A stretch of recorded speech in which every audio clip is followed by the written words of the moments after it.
Sénégal après des propos, certains ont jugé assez désobligeants de la part de l'actuel Premier ministre du Sénégal. Eh bien, le président Bassirou Diomaye Faye a tenté de tempérer un tout petit peu. Et bien, lors de sa présentation, en tout cas des conclusions du dialogue national avec la société civile, c'était ce lundi, le président Bassirou Diomaye Faye s'est voulu plutôt calme. Et bien, pour lui, en tout cas, il n'y a pas de guéguerre, il n'a aucun conflit avec son premier ministre. Et bien, tout va bien, semble-t-il, rassurer, même s'il a d'ailleurs déclaré dans sa prise de parole que l'urgence, selon lui, est de permettre d'abord à pacifier son pays, mais surtout à construire véritablement un Sénégal nouveau. Est-ce que ces propos, eh bien, ont-elles finalement réussi à pouvoir éteindre la vague, on va dire, d'indignation qui avait suivi au lendemain des propos assez durs de son Premier ministre Ousmane Sonko, qui lui demandait en tout cas d'avoir une politique assez forte. Il reprochait d'ailleurs à M. Faye de ne pas, entre guillemets, le soutenir face aux attaques et autres polémiques dont il dit être finalement la cible. Président Banakadi, alors est-ce que dans les propos du Premier ministre tenus à l'encontre de son président, il tente seulement, de votre point de vue, de pouvoir solliciter son apport, son soutien face à ce qu'il qualifie d'ailleurs d'attaques et autres polémiques qui sont, de son point de vue, ciblées contre lui, ou alors il y a une véritable rupture, peut-être idéologique, entre les deux camarades d'hier? Bon, c'est plus profond que ça. Moi, ça me fait rire. Hein. Ça me fait rire parce que modestement, vous vous rappelez, j'étais derrière avec vous, nous l'avons prévu. Pendant que les gens célébraient, moi j'ai mis en garde contre une approche sentimentale des enjeux politiques et des enjeux d'État. Et je m'amusais en disant que bon, on ne peut rien attendre, on verra comment ça va tenir. D'ailleurs, à l'époque, j'avais conseillé à M. Sonko, vous vous rappelez très bien, de ne pas solliciter de poste officiel. Vous avez d'ailleurs souhaité qu'il reste d'abord au sein de l'hémicycle. Non, mais qu'il laisse même ça. Qui se consacra uniquement qui dirige le parti. Au parti. J'avais expliqué. Bon, je ne vais pas y revenir. Mais laissez Fabrice, ne cherchez pas à cacher ce que le soleil, la lumière du soleil montre. On a fait au vrai président qui donne les ordres au président de façade. C'est de ça qu'il s'agit. Parce que quand vous parlez à un président, quand vous dites ceci, lors d'un discours, oui. Hein, il dit, relevons ces déclarations. Oui, voilà. Vous allez voir que le patron parle à son employé. Hein, manque d'autorité, de soutien face aux attaques médiatiques d'opposants et d'activistes. Il dit qu'il y a un problème d'autorité au Sénégal. Il affirmait que si lui il était président, les attaques dont il fait l'objet ne seraient pas tolérées. Là, voilà. C'est un ultimatum implicite qu'il règle ce problème, voilà, ou qu'il me laisse le régler. Le régler, c'est clair. Bon, ça veut dire quoi? Le patron parle à son employé. C'est tout.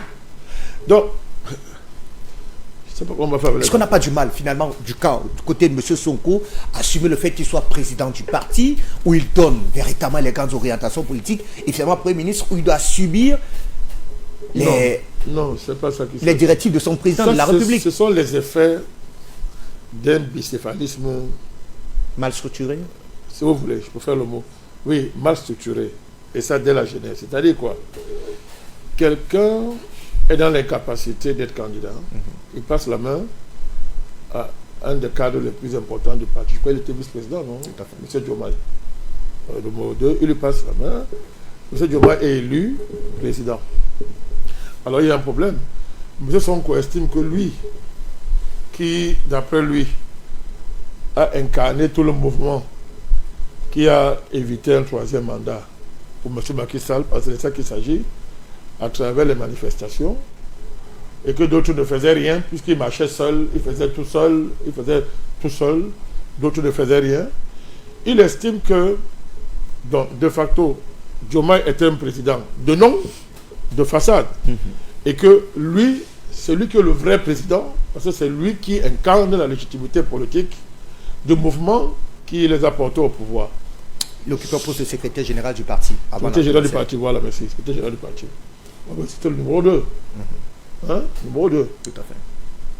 Donc, là où il y a un problème, c'est quoi? C'est que, je suis désolé Fabrice, l'État c'est autre chose. Un chef d'État c'est autre chose. Un mouvement de contestation qui conduit au pouvoir M. Diomaye parce que Sonko ne peut pas se présenter, c'est autre chose, Fabrice. C'est ça le problème. Donc le conflit, c'est que M. Sonko estime que politiquement, c'est lui le chef. Et que si Diomaye est président, lui, il est le vrai président, même s'il est Premier ministre. Une fois de plus, je rappelle que non. L'État à ces structures, il y a un attelage assez... La constitution du pays, oui. La constitution du pays donne des prérogatives claires au président. Et ce sont des prérogatives qui vont au-delà des clivages partisans. Quoique c'est un parti que vous avez le pouvoir, mais quand vous êtes au niveau de l'État, vous agissez au nom de tous les Sénégalais. Surtout que 4 ans après, lui sera comptable du bilan de ce mandat, monsieur Diomaye. D'ailleurs, la sortie de Sonko montre ça. C'est une façon de dire que, ok, pardon, puisqu'il dit qu'on l'empêche de mettre en œuvre les réformes promises. Tout à fait. C'est une manière de se démarquer de M. Diomaye Faye en disant que, en tout cas, si rien n'a été fait, je n'étais pas président, c'est Diomaye Faye, maintenant donnez-moi le suffrage. Mais il y a un problème, c'est que la condamnation a été confirmée. Tout à fait. C'est ça le problème. Donc il reproche à M. Diomaye. C'est pas ça finalement la pompe de discours. C'est ça. Il lui dit mais comment tu peux être président par exemple prosaïquement et tu laisses que ton camarade soit... Absolument. C'est ça, ma condamnation. C'est ça c'est le vrai débat. Donc, de ce point de vue, ses chances de se présenter, c'est-à-dire qu'il voit ses chances s'amenuiser et qu'il se dit que mais à cet allure-là, est-ce qu'il serait président à la fin? C'est ça le problème. C'est ça le problème. Alors, bon, regardez vous-même, Fabrice. Donc, son collègue tire les conséquences. Il dit dans ce cas, on m'empêche de mettre en œuvre les réformes. C'est ce qu'il dit. Donc, du coup, moi, je n'assume pas cette affaire. Deuxièmement, on ne me protège pas assez. Les activistes m'attaquent. Les opposants m'attaquent. Je voudrais m'arrêter là. Arrêtons-nous là. Vous voyez pourquoi, vous voyez en Afrique le problème de ce que vous appelez une certaine dynamique d'opposition en Afrique. Monsieur Sonko, quand il était contre Macky Sall, mais pour lui l'État n'existe même pas, il n'y a pas de loi. Lui qui était des Inguichors, il dit que moi je marche sur le palais. Là vous êtes gentil, je vais aller entrer au palais. Je marche sur Dakar, il s'en fichait de tout, il le faisait comme il voulait. Bon, il ne comprend pas que lui devenu Premier ministre, ou bien s'ils sont au pouvoir, mais il faut tolérer, il faut accepter que ceux qui sont maintenant dans l'opposition, on nous a dit que le Sénégal c'est une démocratie, c'est ça qu'on nous a dit non, que le Sénégal c'est la vitrine de la démocratie en Afrique. Occidentale, française en tout cas. Non, ils disent que là, on n'a pas dit que le Sénégal nous parle tous les jours. Le Sénégal vous parle. Parce qu'il y a la démocratie, c'est pas des autres au Sénégal. Elle dit, vous imaginez dans une plantation d'esclaves, on dit aux esclaves, vous allez voter votre chef. Vous allez élire votre chef. Et les esclaves se battent entre eux. Il y a la gauche de l'esclavage, la droite de l'esclavage, il y a le centre, les centristes esclavagistes. Tout ça, n'est-ce pas, ils font des élections organisées sous la direction du propriétaire des esclaves. Je ne sais pas si vous vous rendez compte. C'est ce qu'on nous dit que le Sénégal, c'est la vitrine de la démocratie. Donc, M. Sonko n'arrive pas à comprendre que, à partir du moment où il est au pouvoir, ceux qui ne sont pas au pouvoir se comportent exactement comme lui. Face à Macky Sall. Peut-être moins, parce que sous Sonko, c'était encore très bouillant. Non, ils sont gentils. Absolument. Vous comprenez, c'est-à-dire, ils ne comprennent pas ça. Ils demandent, et tous les jours, on est en train de mettre des journalistes en prison, etc. Je veux que vous voyez, arrêtons-nous seulement sur l'épisode-là, pour que vous voyez l'éthique de ceux qui souvent disent qu'ils sont opposants. Ce que toi tu as fait, on ne va pas te faire ça. Évidemment, c'est l'hypertrophie d'un ego démesuré. Et ça, M. Sonko est reconnu comme ça au Sénégal. Hein. Ceux qui le connaissent savent qu'il a un ego. Il a de l'ego, hein, M. Sonko. Parce que vous ne pouvez pas avoir défié l'ordre légal dans un pays. Parce que, vous savez, le problème n'est pas de savoir s'il avait tort ou raison. Le problème, c'est que quand on est en démocratie, il n'y a pas unanimité. Ça veut dire que tu peux faire du bien politiquement, quelqu'un estime que tu n'as rien fait de bon. C'est le règne de l'opinion. C'est-à-dire on dit ce qu'on veut. C'est-à-dire que tu es au pouvoir, l'opposant est souvent là pour s'opposer. C'est ce que nous avons appris en Afrique. Hein? Tu t'opposes, ce gars fait n'importe quoi. Donc, à partir du moment où vous dites que vous êtes une démocratie, tu dois accepter le principe que des désaccords vont t'opposer à tes opposants, même sur la base de l'irrationalité. C'est-à-dire il n'y a pas de raison. On ne raisonne même pas. On est seulement opposant pour s'opposer. Accepte ça. Puisque quand tu étais contre les Macky Sall, mais eux, ils pensaient que tu es fou. Eux, ils pensaient que tu n'as pas raison d'être contre eux. Tu vois un peu, mais toi, tu étais sûr que non, j'ai raison, c'est pour le Sénégal. Mais actuellement, là, d'autres Sénégalais pensent comme ça. Que non, vous êtes au pouvoir, nous, on est contre vous. Mais toi, tu dis au président que, mais toi, tu n'es pas sérieux. Tu t'as passé sur les opposants. Il faut les arrêter. Tu ne me protèges pas. Est-ce que c'est un message subliminal qui passe, Sonko? Non, ce n'est pas subliminal. Il est comme ça. Allez vous lancer au Sénégal. Hein. Nous, on se lance, on connaît. Il est comme ça. Il est comme ça. Parce qu'aujourd'hui, que M. Sonko ait le courage d'arrêter les opposants, les mettre en prison, parce que, dit-il, écoutez, il y a des motifs hein, que Sonko utilise. Hein. Outrage. Vous imaginez-vous? On enferme les gens pour outrage. C'est-à-dire que, c'est incroyable. C'est-à-dire qu'il oublie tout ce qu'il a fait à Macky Sall. Et que tout le monde applaudissait. Il dit que outrage contre le Premier ministre, hein, outrage contre les institutions, on t'arrête, on met en prison. Donc il y a tout ça. Donc, monsieur Diomaye qui est chef de l'État, il voit bien quand même que bon, attention, je dois gérer certains équilibres ici pour ne pas déboucher sur des ruptures qui vont plonger le pays dans une situation d'ingouvernabilité à la longue. Diomaye, lui, le président, il doit gérer ça. Non, sans que lui, son rêve, c'est qu'il faut qu'il soit au pouvoir. Tout simplement, c'est que non, je dois être président. Donc, le fond, il est là, mon cher ami. Tant que Diomaye ne prend pas toute la mesure de sa légitimité, parce qu'ils ont mené le combat à deux, et avec les autres, si Sonko était devant, mais on ne marche pas seul dans la vie. Il n'était pas seul quand il sortait dans la rue. Il avait les Sénégalais, il y avait le parti qui l'accompagnait, ils étaient tous là. Donc, tant que M. Diomaye va considérer que bon, il doit sa présidence à M. Sonko, ça va rester comme ça. Mais ça se fera au détriment d'abord de leur mouvement et au détriment des équilibres au pays. Et ça risque plutôt de ramener les Macky Sall, les consorts, au pouvoir. Aux affaires. Mais à ce moment-là, on se sera posé à quoi? Tous ces mois-là seraient morts pourquoi? Puis on voit la démocratie. Alors, on va répéter la même séquence qui dure depuis combien d'années? Puisqu'il y a eu Senghor est parti. Ouad est devenu alternance, le saut, puis le changement, je vais transformer l'eau en vin, etc. Ouad est venu, allez, il a fait sa part, il est parti, son premier ministre et ancien président de l'Assemblée nationale, M. Macky Sall a dit vraiment, comme moi je viens là, la pluie deviendra le soleil, alternance, hein, même chose, allez, il fait 2 mandats, Sonko est apparu, les autres que non, vraiment, toi tu es exagéré, tu n'as rien fait, tu es un vol, tu as passé le temps à voler, etc. Allez, il est parti. Diomaye est arrivé, Sonko va venir aussi. Mais depuis, Fabrice, depuis près de 40 ans, 45 ans que le Sénégal est dans cette logique, qu'est-ce qui a évolué économiquement dans ce pays de manière fondamentale? Est-ce que les conditions de vie de ceux qui animent la rue là, les marcheurs, leur offre de marché et dit on veut le changement parce qu'ils croient, ces gens qui sont là, ils croient que bon, c'est possible. Mais depuis là, rien n'a changé. C'est le problème de la démocratie néocoloniale que nous on dénonce depuis en Afrique. Alternance pour l'alternance, ça ne produit rien du tout.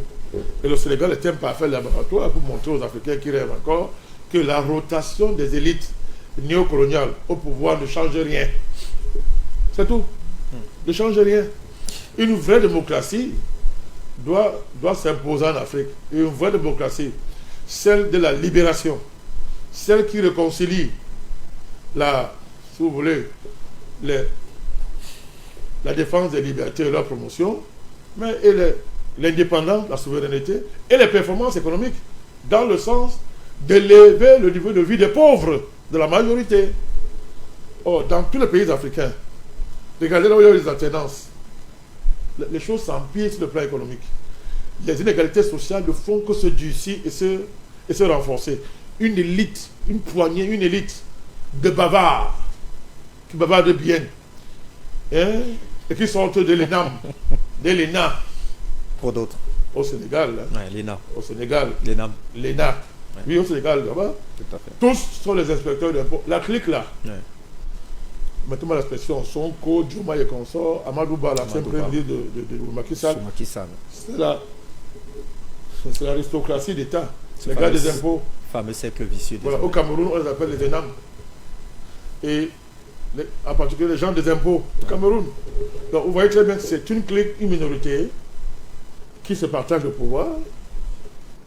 Au peuple, il laisse la dette. On prête de l'argent à l'étranger. Les élites se partagent ça avec les entreprises étrangères. Et le peuple doit payer la dette en bloquant son niveau de vie quand celui-ci ne régresse pas. Mais regardez, depuis 40 ans en Afrique, c'est ce qui se passe en matière d'alternance. Ça n'apporte rien. Alors tu as faim, tu manques d'avenir, tu n'as aucune perspective, mais bon, tu peux aller marcher pour qu'on remplace un président, tu peux aller marcher, tu vas manger la démocratie, tu vas vivre l'espérance démocratique, etc. Et quand tu as 50 ans, ta vie est comme ça, tu n'as rien fait. Donc les Africains sont fatigués de ça, ça ne marche pas. L'autre point de discorde entre les... En tout cas, mais c'est ça qui est posé là, hein. Ouais. C'est l'enjeu là qui est sur la table. Autre enjeu de cette sortie de M. Sonko avant de retrouver nos amis au standard et qu'il revendique à corps et à cri, le président, une justice assez accélérée. Là, il appelait également à aller un peu plus vite dans les procédures de réédition des comptes, à savoir effectivement des mécanismes permettant aux institutions publiques et à leurs responsables de rendre compte de la gestion des ressources. Tiens, vous en parlez il y a un instant. Sauf que Ousmane Sonko veut qu'on aille un peu plus vite. Diomaye lui demande de tempérer un tout petit peu. Mais il y a un problème, c'est que c'est ça les alternances. À défaut de changer les structures au niveau du pays, les nègres se tapent sur eux. C'est tout. Bon, il a volé le pays comme ça parce qu'il a volé. Tout à fait. On ne parle pas de la place de l'Afrique dans la division internationale du travail. On ne parle pas de l'iniquité des thèmes de l'échange, etc. C'est-à-dire les vrais problèmes de comment l'Afrique va s'industrialiser. Non, non, non. Celui qui était là a volé. Arrêtons-le. Transparence, reddition des comptes publics, transparence, lutte contre la corruption. Les fameux, en tout cas, les nombreux rapports d'audit qui sont pondus, les chambres des comptes qui font un travail exceptionnel. Je n'ai rien mais contre au Cameroun, il y a ces rapports d'audit qui sont rendus publics, mais après, rien ne suit des faits. Non, j'arrive. Allez-y, je vous en prie. Oui. Moi, je n'ai rien, c'est même bien. Vraiment, si on peut arrêter Macky Sall, l'argent qu'il a volé, moi, je suis content. Parce que Macky Sall, c'est la preuve. Quand tu es ancien président d'un pays, dès qu'il a quitté le pouvoir, il est où? Il est au Maroc, quand il n'est pas en France. Wade, c'est un Français, il dort en France. Abdou Diouf, en France. Bon, il y a un problème quand même. C'est quoi ce pays dont les dirigeants, une fois quitté le pouvoir, habitent dans leur vrai pays, la France? Est-ce que ce n'est pas un problème, ça? Mais c'est pour vous dire déjà le problème. Et moi, je comprends Macky Sall. Imaginez que Macky Sall était au Sénégal. Peut-être qu'il serait déjà en prison. Le gars, comment Dieu caché? Il a marre. Comment Dieu caché? Et le gars préfère aller se cacher au Maroc. Donc, Sonko dit vous avez volé. C'est d'accord, arrêtez-le. Moi, ça ne me gêne pas. Hein. Je ne suis pas un défenseur de Macky Sall. Au contraire, ce type-là. D'ailleurs, nous avons appelé tout le temps, tu le sais, à voter Sonko. Non. Tout à fait. Quand je les critique, les deux, je dis que bon, ils sont quand même mieux que les Macky Sall. Je dis ça. Mais il y a un problème, c'est que il y a un problème. Pourquoi l'opération bloque? Je vous dis. Parce que pour arriver au pouvoir, il y a eu des deals. Il y a eu des deals. L'ancien premier ministre de Macky Sall, il s'appelle Amadou Ba, je vous dis que ce sont les collègues d'impôts. Et on dit même que c'est Amadou Ba qui a motivé M. Diomaye, l'a encouragé. Bon, comme je n'ai pas envie qu'il perde le pouvoir très tôt, je ne peux pas tout dire. Il y a eu des deals, Fabrice. Deuxièmement, quand vous encouragez la transhumance politique, vous dites que bon, ok, il faut le pouvoir à tout prix. Vous qui avez même volé là, venez avec nous, venez. Vous faites allusion à qui? C'est-à-dire les alliances avec alternance, ça veut dire que le gars traverse comme seulement ma maison. Parce que ma maison, voilà celle du voisin. Je traverse seulement, je passe chez lui. Au nom de l'alternance. Les gars ont fait de la transhumance. Mais attendez, tout ça, ça crée les conditions pour que le moment venu, les questions politiques prennent le pas sur la rigueur budgétaire, sur la nécessaire transparence et la reddition des comptes. Donc, vous voyez, mais ça, mon ami, mais ça devait se régler clairement avant, hein. Ça devait se gérer avant. Quand on veut prendre l'État... Alors, vous me dites, cela laisse peut-être croire, président Balakani, qu'il n'y a pas une forme d'indépendance de la justice au Sénégal, puisque le fait que M. Sonko a été finalement inculpé a fait dire à plus d'un qu'au moins au Sénégal, il y a une forme de liberté de la justice. Je vais vous poser une question. Bon, sauf que c'est moi qui l'ai posé. Oui, d'accord, c'est vous qui l'avez posé. Qu'est-ce qu'on appelle dépendance de la justice? On va dire quoi?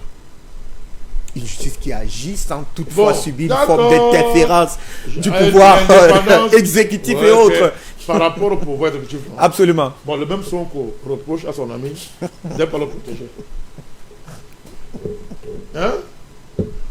Pourquoi vous riez?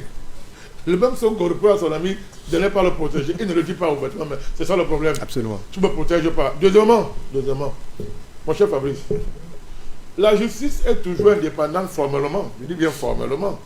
Le pouvoir exécutif. Est-ce qu'elle est indépendante du pouvoir de l'argent? Montrez-moi un monde où il y a une justice qui est indépendante du pouvoir de l'argent. Bon, évitez ce sont les gros mots comme ça, les grands principes. Ça trompe les enfants. Et puis comme ça plaît, les gens veulent entendre ça. On dit, ok, indépendant de la justice, chacun est content. Mais c'est comme une jeune fille qui croit aux jolies phrases du dragueur et à ses apparences. Le débat, ça c'est un faux débat. Je dis ceci. Vous voyez, le Sénégal a un problème, Fabrice. Si vous acceptez que le modèle là, vous dites que c'est la démocratie qui va développer le Sénégal. Les grandes batailles pour l'indépendance économique, pour la souveraineté, vous ne voulez pas les mener. Parce que vous préférez être, parlons comme ça historiquement, c'est le rôle du Sénégal, hein, préférez être une espèce de comptoir moral qui fait dire à la France, aux Occidentaux, que la démocratie est possible sans l'indépendance économique. Écoutez bien, oui, que la démocratie est possible sans l'indépendance économique et sans la modification des rapports de force au niveau international. Pourvu qu'en retour, vous avez accès à l'aide internationale, même au niveau budgétaire, parce que quand vous regardez, allez voir la dépendance du Sénégal à l'égard, au niveau budgétaire, à l'égard de, entre guillemets, ce qu'on appelle l'aide internationale. Allez voir, Fabrice, allez voir. Vous n'entendrez jamais les leaders politiques sénégalais en première ligne sur les questions comme la question monétaire. La question monétaire. Vous avez vu la bataille pour les bases militaires, qu'est-ce qu'ils ont fait? Ils ont fait quoi aux Africains qu'ils ont réussi, on a fait partie des bases militaires françaises. Mais le président Traoré a dit que non, ce n'est pas de ça qu'il s'agit. Rompez les accords militaires. Rompez les accords militaires. Il ne s'agit pas que d'aller vous arranger avec la France, que bon, la France dit je vais enlever 15 militaires sur 20 militaires. En tout cas, j'ai 30 militaires chez vous, je vais enlever telle chose. D'ailleurs, bon, pour des raisons budgétaires, etc., bon, je vais fermer ceci chez vous. Mais on parle de rompre les accords militaires. Donc, je parle seulement de ça. Je ne parle pas du rôle historique de l'État sénégalais. Je ne parle pas des Sénégalais. Hein. C'est un grand peuple. Et on les a vus être extrêmement solidaires des populations de l'AES, vous vous rappelez. Ouais. C'est un grand peuple. Je parle de l'État sénégalais et des élites politiques sénégalaises qui enferment le destin du pays dans un carcan dessiné depuis les indépendances et même avant par la France et par l'Occident. Donc, c'est ça le modèle, Fabrice. Alors, ce modèle, écoutez, on va aller même plus loin.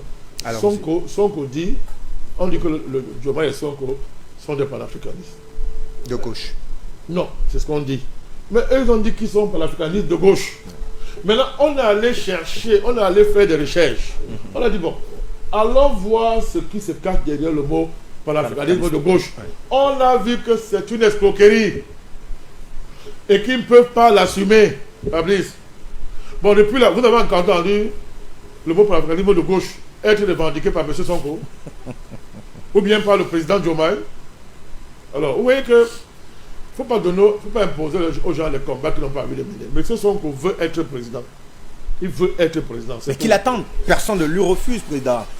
Il en a peut-être la carrure, mais qu'il attende que ce mandat se termine, tout au moins. Je ne sais pas ce que vous appelez carrure, mais si quelqu'un estime qu'un journaliste qui le critique doit aller en prison, alors que lui, il quittait Ziguinchor dans les longues marches pour aller entrer directement au palais présidentiel, je ne sais pas quelle est l'idée qu'il se fait de sa cohérence politique. Vous comprenez? Ouais. Donc, vous savez, c'est ça. Ça va arriver, Fabrice. Nous l'avons prévu très tôt. Moi, j'avais conseillé modestement M. Sonko, si tu veux être cohérent et que tu es vraiment dans une logique de rupture, le niveau que tu atteins en termes de légitimité populaire, garde le parti. Comme ça, vraiment, tu n'auras rien à faire avec Diomaye. Tu n'auras rien à faire avec lui. Il fait ce qu'il veut là-bas. Toi, tu as le temps de cadenasser l'espace politique sénégalais au niveau de la base, de monter de véritables ponts qui vont te permettre d'engager une véritable rupture, puisqu'il parle de rupture. Et c'est justement cela que je voulais arriver, parce que ne pas s'associer également à la gouvernance de M. Diomaye Faye, est-ce qu'il allait réussir finalement à pouvoir assumer cette politique de rupture, parce qu'il fallait véritablement mettre une machine, on va dire, je dis ça comment, il y avait des projets de loi qu'il fallait véritablement mettre sur pied à l'effet de pouvoir porter la vision qui est la leur jusqu'à aujourd'hui. Il y a d'ailleurs cette contribution de Sidi Fall qui nous écrit depuis le Sénégal. Il dit pour lui le problème Diomaye n'est pas en train de pratiquer le projet du PASTEF. Il fait plutôt Diomaye s'est fait plutôt aider par des éléments de Macky Sall qui seraient encore au palais, à savoir notamment les conseillers techniques et bien d'autres. Mais écoutez, mon ami Sidi Fall. Mon ami Sidi Fall n'a pas encore comblé comment on dit ça? Comment est-ce qu'on va appeler ça? C'est-à-dire combler, je ne voulais pas dire la lacune, hein, le vide qui est entre le parti et l'État, à son niveau. Il faut faire attention. Le programme de PASTEF, ça ne veut rien dire. Le programme politique, c'est bon pour ceux qui ont des oreilles pour écouter ça. Un programme politique, c'est comme comment on dit ça? C'est comme une belle chemise que vous avez portée et un bon parfum pour aller au rendez-vous d'une femme. Oui, je répète ce que je dis. Elle dit que le programme politique, c'est comme un bon parfum et une belle chemise que vous avez mise sur vous pour aller à un rendez-vous galant à une femme.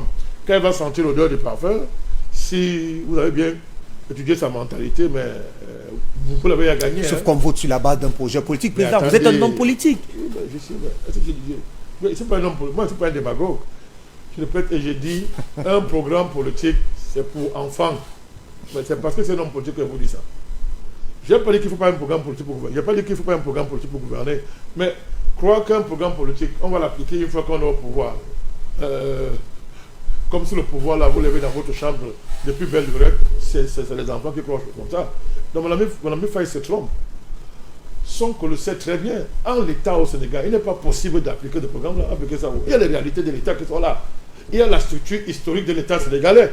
Il y a la structure de l'État du pays. Il y a le carcan des élites. Et les Sonko et Diomaye sont des élites là. Je vous ai parlé qu'ils sont de l'École nationale de machin et de l'ENA, je crois, au Sénégal. Voilà. Et ils sont dans le lobby des impôts. C'est le lobby là qui conseille Diomaye. Mais il fallait bien que Diomaye, n'ayant aucune expérience de l'État, soit conseillé. Est-ce que Diomaye, attendez, est-ce que Diomaye savait qu'il devait être président un jour? L'affaire là l'a surpris. Dieu faisant comme il veut, il est arrivé au pouvoir. Mais il va démanteler tous les conseils techniques pour les prendre où? Même les gens de PASTEF, ils n'avaient que l'expérience de l'État. Il n'en avait pas. Donc, il faut faire les faux procès aux gens. M. Diomaye est en train d'assumer quelque chose d'ingrat. Mais ce n'est pas en déconfusant ça qu'on va aider son corps pour le pouvoir. Non, il faut faire attention.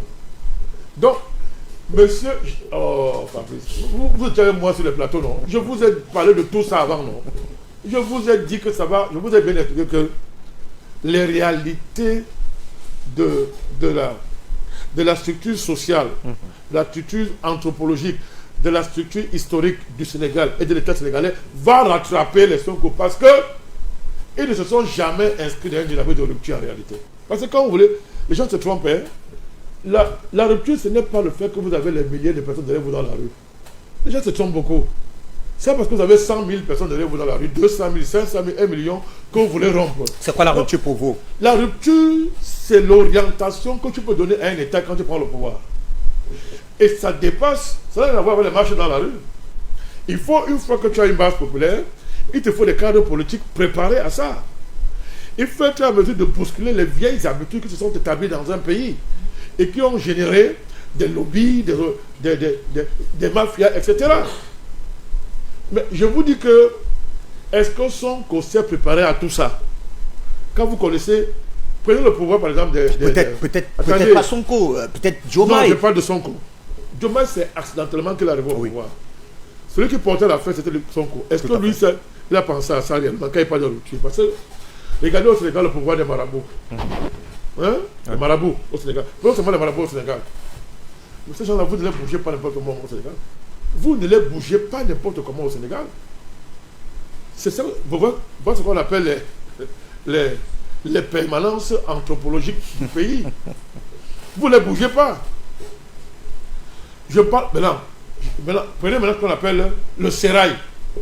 Fabrice, le sérail. Les Macky Sall sortent d'où? Voilà le parcours de Macky Sall. C'est le sérail. C'est le sérail. Papayo, au sujet des marabouts au Sénégal, dit que c'est un gros business religieux. Mais, son point de vue. Je dis, bon, ça fait. Je n'ai pas dit le contraire. C'est lui qui dit. Je dis simplement que est-ce qu'on est préparé à les affronter? Il faut les affronter. Ils sont très influents au Sénégal. Tout à fait. Ils sont très influents au Sénégal. Donc, ils font les carrières et ils défendent les carrières. J'ai pas dit que. Alors, je veux dire quoi? Je veux dire que quand vous dites rupture, Fabrice, préparez-vous à ça. Or, les gens ont confondu quoi? Les gens ont confondu l'anti-Macky Sall primaire. J'appelle ça anti-Macky-Sallisme primaire. Or, Macky Sall, je ne suis pas de le défendre. Hein. Je n'ai jamais été un pro-Macky Sall. Vous le savez. Tout à fait. J'ai toujours appelé à voter son Diomaye. Malgré mes critiques, quand il faut voter, j'ai dit votez-les. Parce qu'ils sont mieux. Mais, nous les panafricanistes, j'ai toujours mis en garde. Attention au risque de l'anti-Macky-Sallisme primaire. Ça va vous l'attraper. Et c'est ça qui arrive là. C'est-à-dire que vous, Macky Sall est parti, mais les qui sont restés? Les amis sont là. Il y a quelqu'un qui nous fait savoir que les conseillers techniques numéro 1 et 2 sont tous conseillers techniques numéro 1 de la présidence et numéro 2 sont tous de l'ancien régime. C'était le deal. Je vous dis qu'avant le... Je parle non. Il y a eu des deals. Son conseil qui a des deals. Il est au colon de tous les deals là. Comment? Donc, et je vous ai dit... vous vous amusez. Vous savez ce qu'on appelle le sérail. Au Cameroun, c'est pareil. Il faut qu'il croit que je suis. Au Cameroun, c'est pas le sérail. C'est toute la bagarre qui est au Cameroun actuellement. Le problème de l'association du président Biya, c'est quoi? Au point où on a l'impression que le Cameroun, en dehors de Biya, ne peut pas exister. Mais c'est quoi? Tous ces gars qui gouvernent avec Biya, qui ont gouverné avec lui, mais ils veulent le pouvoir. On appelle ça le sérail. Les gars sont à l'ENAM, ils disent qu'ils ont le monopole en termes de pensée de l'avenir du Cameroun, de son organisation, qu'ils ont l'expertise pour gérer l'État. C'est une aristocratie d'État qui est formée pour jouir des privilèges et qui s'en fiche des conditions nécessaires, qui doivent porter les privilèges qu'ils ont. Je parle de la production, je parle de la croissance, de la véritable performance économique, pas de la croissance économique. Je parle de la performance économique. Ce n'est pas leur souci. Il suffit d'augmenter les impôts, de lever les impôts, les gars doivent porter les vestes, avoir leur voiture, les privilèges de fonction. Vous riez, mais c'est le sérail. Une aristocratie d'État, vous ne la bougez pas n'importe comment. C'est pareil au Sénégal, monsieur. Alors, ça produit de la dette qu'il faut payer. Oui, mon ami, la dette. Alors, la dette, il faut payer ça. Alors, quand vous devez rembourser vos dettes, et que la structure de vos importations en rapport avec les exportations est déséquilibrée, je pense que c'est moi le cas. Vous avez une balance commerciale déficitaire. Vous avez un solde budgétaire constamment déficitaire. Alors je vais vous dire une chose, les fonctionnaires n'ont pas le temps de réfléchir comment on va faire développer l'économie. Non, pour eux, on lève les impôts, etc. Allez. Puisqu'ils doivent financer leur train de vie et maintenir leurs privilèges. À eux les privilèges, à vous les impôts, à vous la dette. Je vous dis, quand on dit rupture au Sénégal, la rupture, ce n'est pas le château Macky Sall. C'est trop facile. Quand les gens sont énervés, ils vont aller dans la rue. Et puis, un Robin de Bois va apparaître là, il va dire, il est le courageux. Mais une fois que c'est fini, ce n'est pas la rue qui va aller entrer dans les postes ministériels, dans les administrations pour gouverner. Là, on cherche les gens qui portent les vestes. Mais si quelqu'un a seulement pour fonction porter la veste et jouir d'un train de vie, vous lui amenez la pensée politique pour lutter pour transformer la vie des pauvres comme ça. Il fait quoi avec ça? Voilà pourquoi je vous parle de progrès, que le programme c'est pour les enfants. Un programme c'est bien, mais il faut autre chose. Pour être en mesure d'appliquer ce que la moitié de vos promesses. À défaut de ça, Sonko parle de quoi? Il pense que la politique va se réduire